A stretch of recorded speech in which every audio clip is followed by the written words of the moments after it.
Hello, hello, hello. I've missed saying this so much, and you probably missed hearing it from me as well, right? Hey guys, I want to say sorry for the past 2 weeks of no videos, but I also don't want to say sorry because I don't even think you noticed. But I'm back, baby. I'm back. And this week, or for the next couple of weeks, we're going to have a series, right? And this series is going to be on my entrepreneurial journey, the journey from being employed to being self-employed, basically my journey as a purpose practitioner. And I am going to be very, very, very honest about the highs, the lows, the good, the bad, everything. I often find that when people share their journeys, they share it when they are successful and when they're no longer in the trenches or when things aren't bad anymore. So somebody will encourage you with, hold on, it's going to be fine because they're on the other side. And maybe that's great because you can see their life as a proof point. But I'm going to tell you what is happening in the happening so that you know exactly what you're signing yourself up for if this is something that you want to do. So if this is a video that you're interested in, keep watching.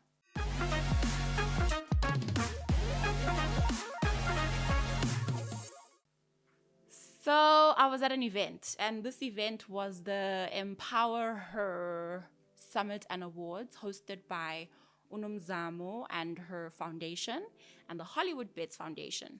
And I met a lady there who's from one of our state's most prestigious organizations, right? And she came to me because she heard me talk. She heard me ask a question in one of the sessions. So she comes to me and she's like, hey, best kept secrets, because that's what I said I was when I asked the question. I'm like, yeah, what's up? She says to me, do you do masterclasses? And I'm like, yeah, I do masterclasses. So I get excited because I know the kind of work that they do. And even without intending for that to be the outcome, I was hoping that there'd be some opportunity that arises, right? So I'm like, yeah, I do masterclasses. And then she says to me, are you certified as a coach? And I was like, and I think for the very first time, it dawned on me that I've been running a coaching and consulting company without a coaching certification. Now, I know for some people that'll be like, boom, you're a scam, you're a fraud. It's not even that. Here's the thing about the coaching fraternity. It is not regulated. So if you decided to wake up tomorrow and call yourself a coach, guess who will argue with you? Nobody. If I decided tomorrow I'm no longer a coach, it wouldn't be an issue because nobody knighted me with their coach certification. So I want to talk to you about how I am able to run a coaching and consulting firm without a certification.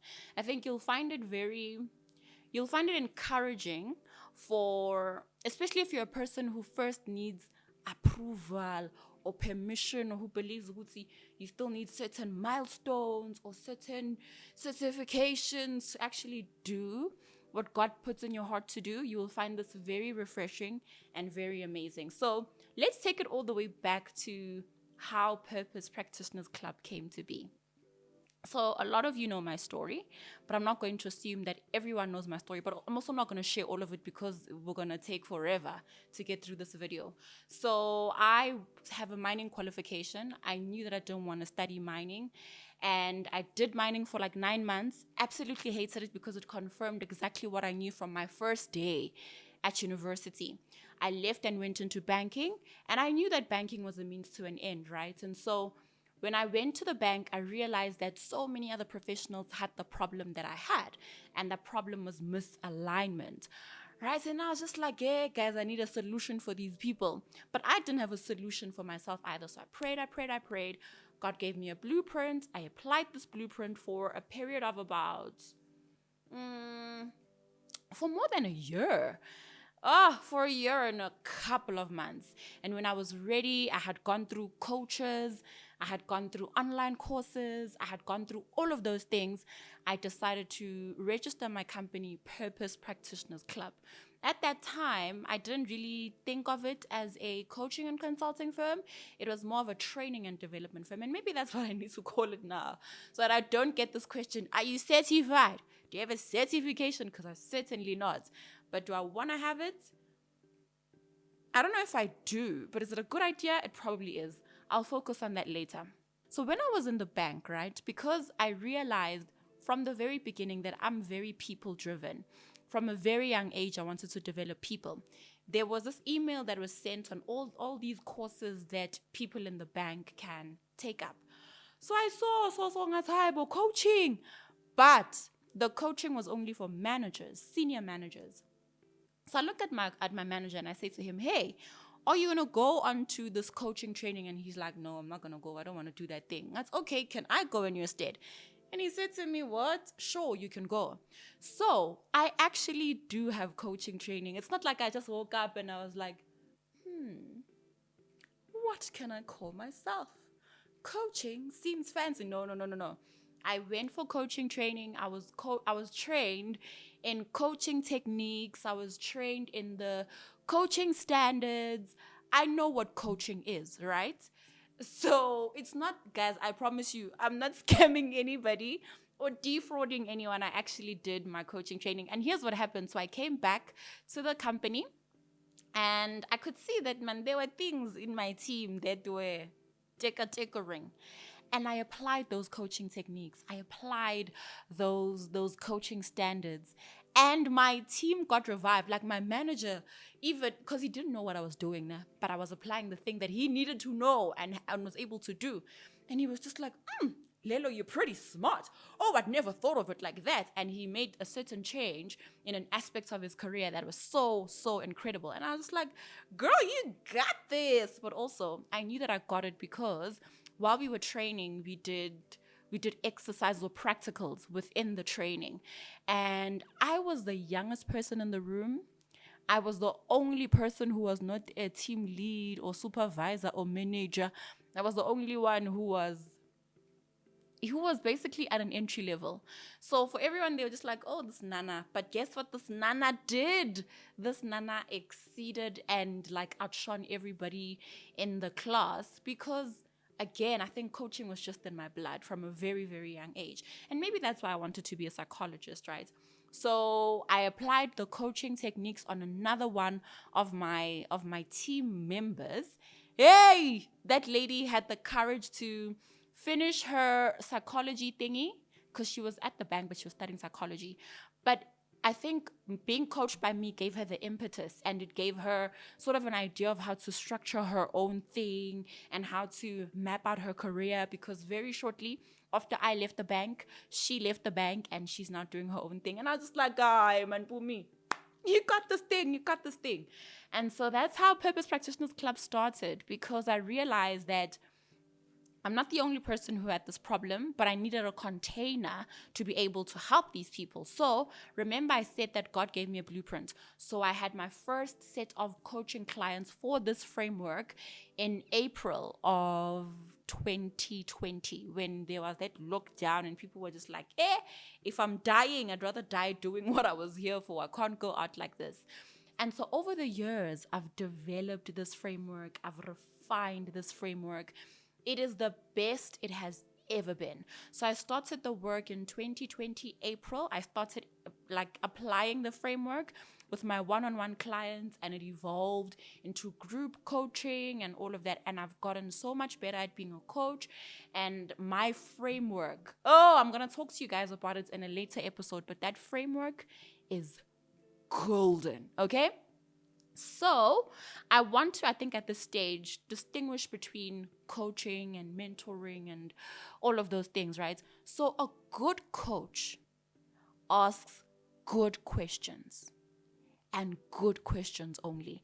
A mentor is somebody who's been where you want to go, and so they can give you the steps to take because they know what steps need to be taken. A coach doesn't even need to be in your field or in your industry to know what you have to do, because they follow a framework. they apply certain methodologies and techniques. There's a way of coaching, like how you listen, how you respond, the kind of environment that you create. So it's a training around how you need to present as a coach. But mostly a coaching certification is basically a so I heard this other lady say a certification offers certainty, right? So a person who hires somebody with certification would want to know, do you know the standards? Do you have a technique? And are you going to be able to do this for me or do this with me, right? So here's why I was confident moving as a coach, even without the certification. Because what normally happens in coaching school or in a certification is that you get certified on a certain methodology or certain framework. And when I was getting trained, I was trained on a way, like not a formula, but a technique of asking questions that leads to a breakthrough at the end. So that for me was just a skill. It was a skill that I had acquired. So what I did was took it a step further and I developed a framework of my own. So I didn't need to get certified in a framework to say, oh, I am a John C. Maxwell certified coach or speaker or whatever.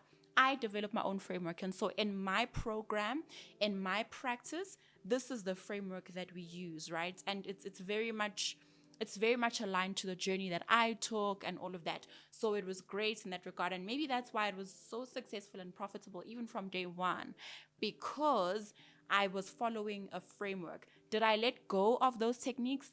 100% no. I still apply those techniques.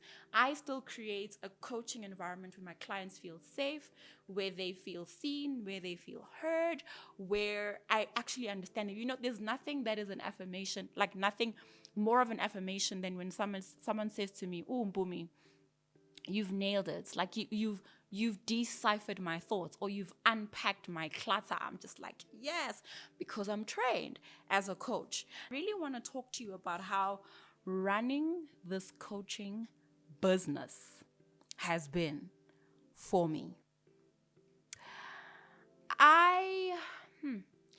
So how I actually launched my one-on-one coaching was that I did a 21-day challenge for my Instagram followers. And one of the lessons that I shared in this 21-day challenge was on John the Baptist. And you'll understand why I'm sharing this lesson with you. So John the Baptist was given the purpose of preparing the way for Jesus. And he did that. He preached. He did all of these things to get people's hearts ready for the Messiah. And then when the Messiah came, he baptized the Messiah. Here's what happened after that. He got thrown into prison for being an upright man, for declaring or stating that this is wrong, this shouldn't be done, and he was thrown into prison. He's in prison, and Jesus doesn't come to visit. John says to his disciples, yo, guys, please come here. Go and ask Jesus if he is the one, or we should look for a different Messiah. Because what do you mean I'm rotting in jail and you're not even going to come? So the disciples, I can imagine, ran to Jesus like, yeah, our master there is asking this question. And you know what Jesus says to the disciples? Go tell John that the blind can see, that the lame can walk, that the dead are being resurrected from their graves. And the disciples go. John ended up being beheaded. He was never released. But here's the thing. One would think that because John was walking in purpose, his job was going to be easy and everything was going to be smooth sailing. But there came a point where John was just like, did I hear right? Did I do the right thing? What is going on? And I'm going to tell you this for free. There comes a point in a purpose practitioner's journey, and I think in many entrepreneurs' journey, where they're just like, am I in the right place? Am I crazy? Is this it? Should I just go apply for a corporate job? Or should I just take the next best thing that's available, because what is this? And I'm not going to lie, this year in particular, there have been days where I'm just like, Lord, is this really my purpose?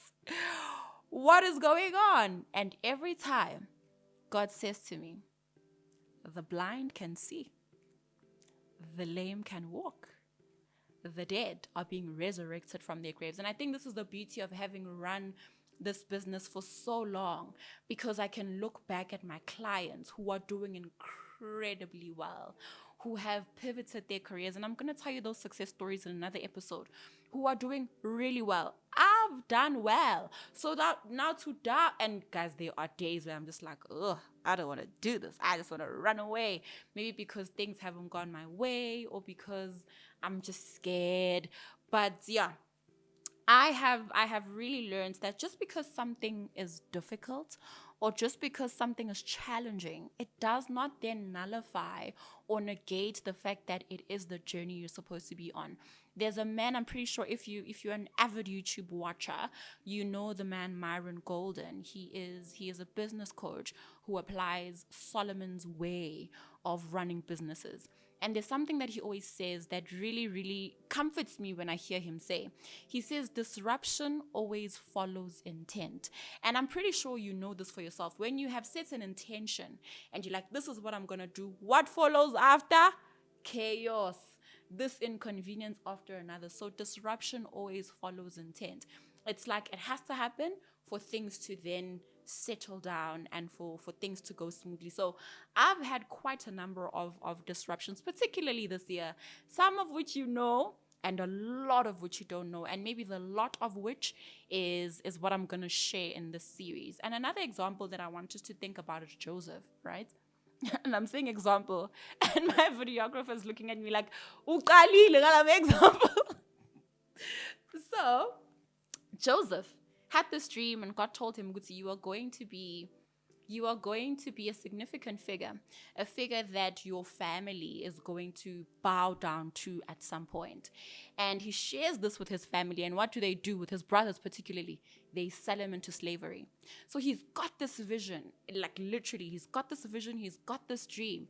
And just before he can actually be that person, he gets sold into slavery. He works as a slave for Potiphar. And then while he's there doing his work diligently, the wife lies on him. He goes to jail. And then after some time, he then gets released, and then he becomes a premier. So disruption always follows intent, but it doesn't mean that you heard wrong or that any of those things are true. And I guess I want to pause here and say the truth is, if this is your experience, right, you're having these challenges or these disruptions, or it just seems like things are not coming together, if your intent is clear, if that dream and that vision was given to you by God, it's just a phase. It's gonna be okay, all right? Another thing I wish that entrepreneurs would have told me before I became a full-time entrepreneur is the number of no's that you get. Never. The number of shut doors, the number of rejections, the number of, yeah, we hear you, but, yeah. That for me, I think, has been the biggest culture shock. And maybe because when I was employed, I didn't really come across a lot of no's, but then again, I wasn't pushing the boundaries. I wasn't fully applying myself. I was just doing what I was supposed to do, and nothing out of the box, nothing creative. And so I wouldn't hear no for following the status quo. Now that I'm doing this work, listen, something will be lined up. And a week before you have to participate, they're like, oh, that thing is canceled. And you're like, what do you mean it's canceled? That's my livelihood. What do you mean? Or you pitch and present and this and that, and you hear no. Sometimes you don't even get to present because who are you? What are you about? It doesn't really work out. And so the no's. But then yesterday, I think I was listening to Thoughtful Tuesday by Tamin Kadimeng. And she said, at the end of the day, guys, your journey is, and I don't want to use the word predestined, but I want to say known and orchestrated by God. And there is no that is outside of his scope or knowledge. And there is no yes that hasn't gone through his approval. So every no is a rightful no. And every yes is a rightful yes. So I wish they told me about the no's, because maybe then I would have grown a thicker skin. But the no's have given me such a thick skin that now I know that if something is a no, it means it was never meant to be. And the right yes will come. And I don't know who it was who said, all it takes is the right yes. All it takes is the right yes to put all those no's into perspective and for things to suddenly make sense. Some things don't make sense, but because I've got such a close relationship with God now, I understand the no's way better. One other thing that I want to encourage anybody who wants to go on to this purpose practitioner's journey is that you need to know how to sell. I think selling is such an underrated skill, but if people knew how to sell, nobody would struggle. Nobody would struggle if they knew how to sell. And I'm talking to people who are entrepreneurs because they have to sell their services and products. I'm talking to people who are in nonprofit organizations who need to sell their ideas and their initiatives. I'm talking to people who are in the creative space who need to sell their craft, who need to sell their expertise and their skills. I'm talking to people who are in academia who need to really sell that they are the best to do what they want to do. I'm talking to people in corporate who have to sell their idea, who have to sell a project. Every professional needs to know how to sell. Every purpose practitioner needs to know particularly how to sell, because chances are the way you are seeing the world is not the way the rest of the world sees the world. And so it's going to be even more challenging for you because you are disrupting systems. You are disrupting society. You are disrupting normalcy. And you need to know how to sell, because if you don't have that skill, you are not going to make it. And I have become so intentional as well to teach my clients in my program how to sell, because if they don't know how to sell, it will be very problematic. Hi, Mpumi, how do you know how to sell? Because I've just hired a selling coach. I realize my limitations. I realize what I know and what I don't know. And what I don't know right now is how to sell effectively. I talk, all right? I can talk anyone into an idea, and that would be great. But it's different for somebody to be convicted of an idea and for them to buy into the idea. I think I do a great job at convicting people, at persuading people that this is a great idea, but not so much at saying, now invest in the idea. And that is what I've invested in. And because I'm learning the skills and I've seen it work, like a month ago, I saw it work in such a phenomenal way. I'm like, my clients need to know this thing, okay? I think there's two last things I want to say, and then I'll be out of your face. The next thing I want to say is you need a business model that makes sense. Oh, I wish I was told. You need a business model that makes sense.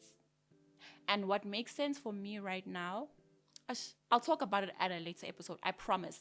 But you need a business model that makes sense. If you know who the people you are solving the problem are, then you will know what business model makes sense for them. I'll share mine. I'll share my 12-month millionaire plan with you and how I'm structuring my business to get me to that goal. But you really need a business model that sells. And sometimes when we talk about business model, it normally refers to people who are entrepreneurs.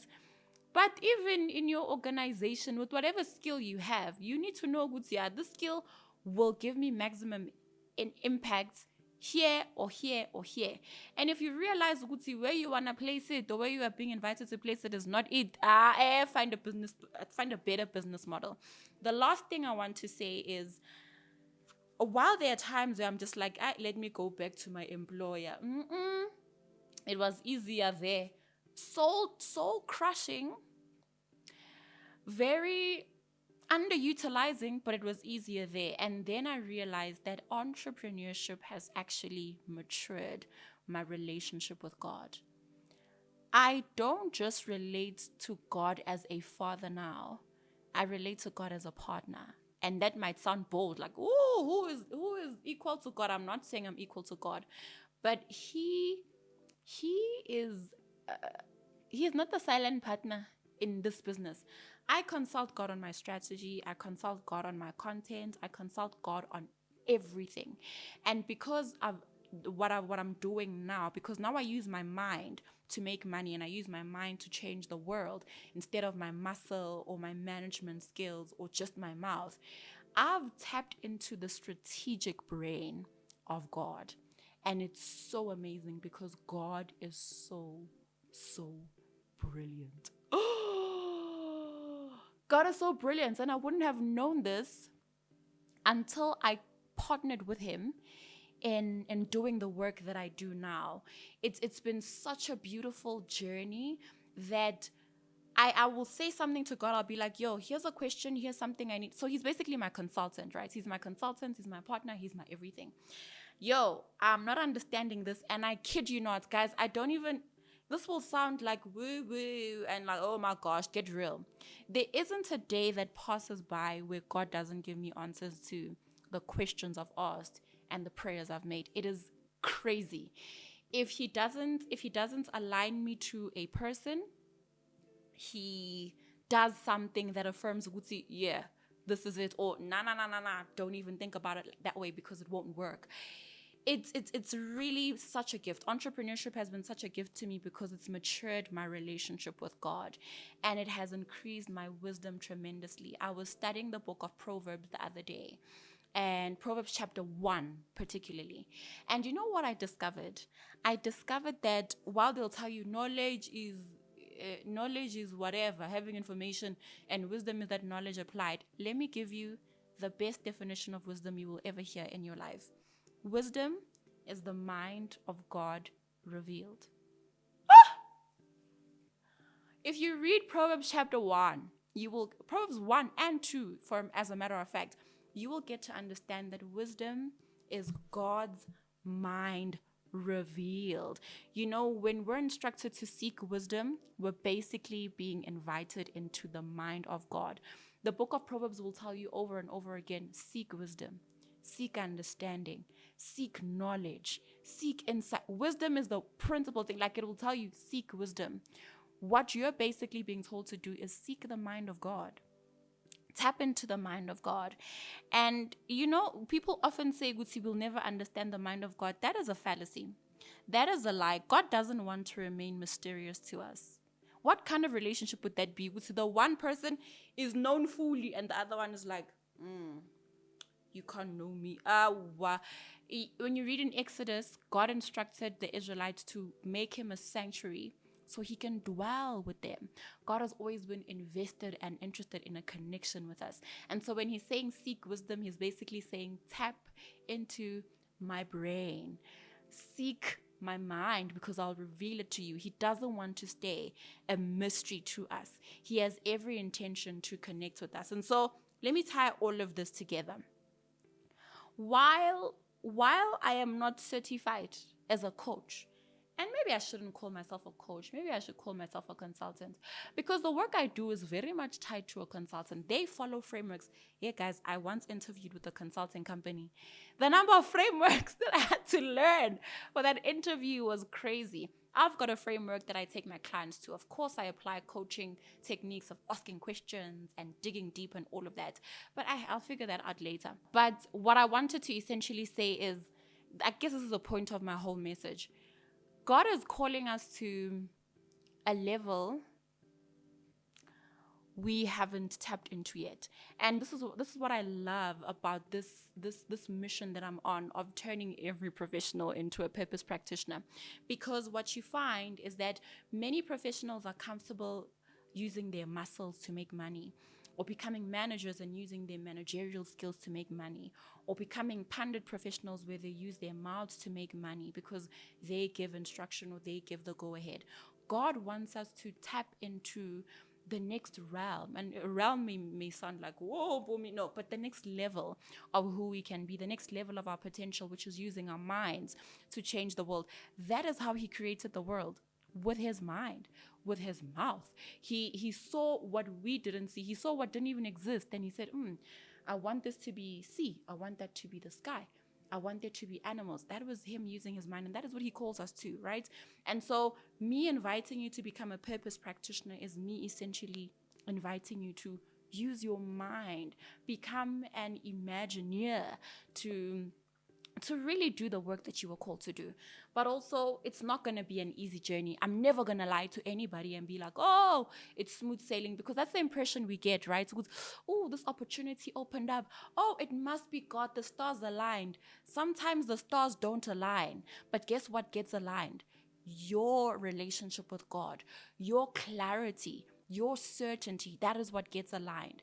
And so you're going to hear more no's than you've probably ever heard in your life.